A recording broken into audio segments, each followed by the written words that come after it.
So in this session, we will be looking about data visualization.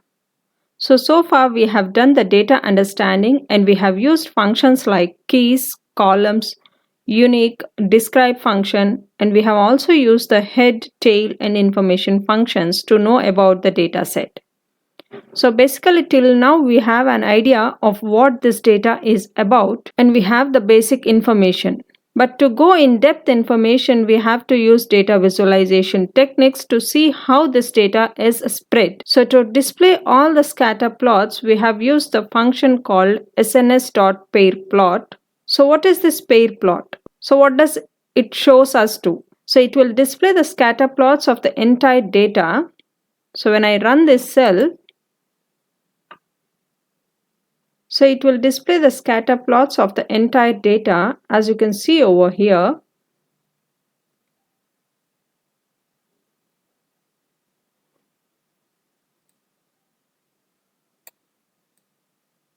Here it is active, positive, cured, death, new active, new positive, new cured.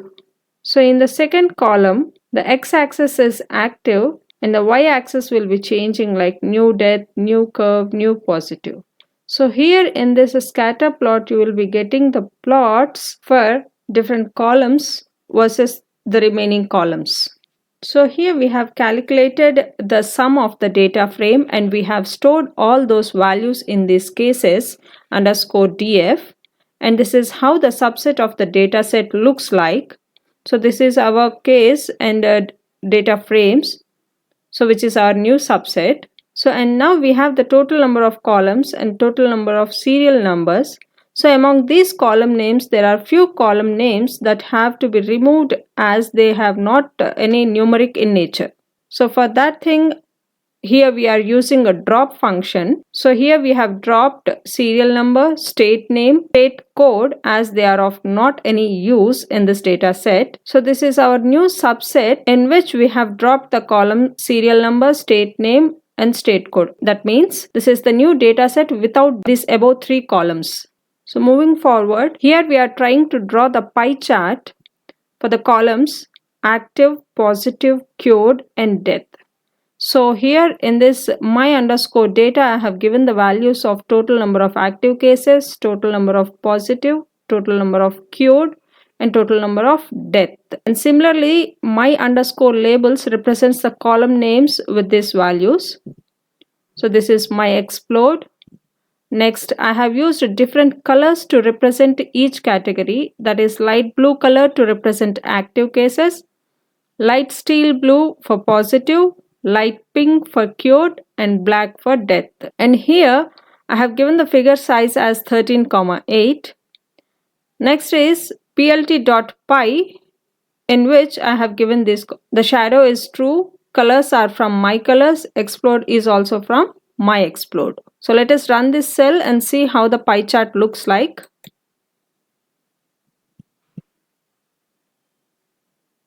So this is our pie chart which represents positive, cured, active, and the death total number of cases. So here the positive is almost 50%, cured is 49.4. As of now the number of active cases are 0% and the death percent is 0.6%. Similarly, here in this cell we are looking for the pie chart with the columns new active, new positive, new cured, and new death. And the colors I have chosen are light blue, light steel blue, light pink, and black. And the explode values are 0, 0, 0, and the last one is 1.5. So let us run this cell also.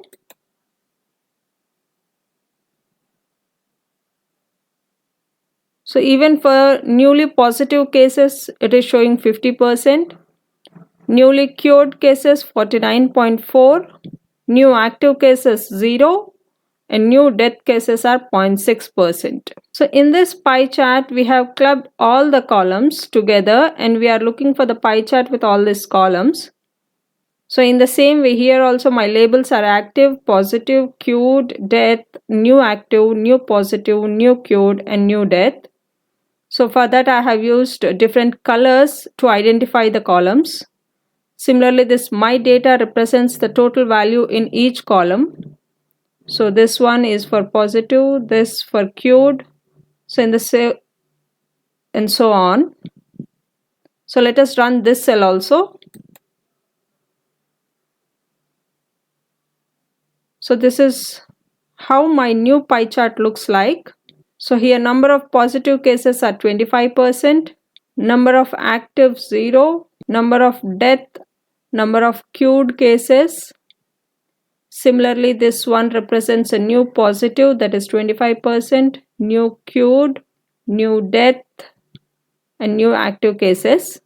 Let us move forward to our next visualization, which are nothing but our bar plots. So over here what we have done is we have used RC params, and I have given the figure size as 13,8.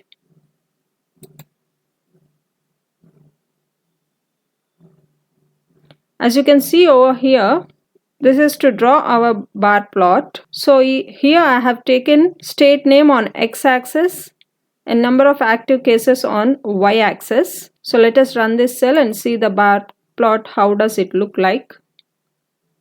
So this is my bar chart or bar plot, in which the total number of active cases are shown state-wise in ascending order. So in Kerala, the maximum number of active cases are present, followed by Karnataka, Assam, Mizoram and Maharashtra are having the same number of active cases. Next, Delhi, West Bengal, and so on. If you see this bar plot, you will be having an idea of the total number of active cases in ascending order. So here we can get a clear picture of which state is having high and which state is having low number of active cases. So we can easily compare the states or other bars. The next visualization over here is between state name and number of deaths. So let us run this cell also. So this is the bar plot for number of deaths and the states, which is also again in ascending order. So Maharashtra is having large number of deaths, which is followed by Kerala, Karnataka, Tamil Nadu and Delhi. So this will give a clear picture of the data set and indicates like which state is having highest number of deaths and lowest number of deaths.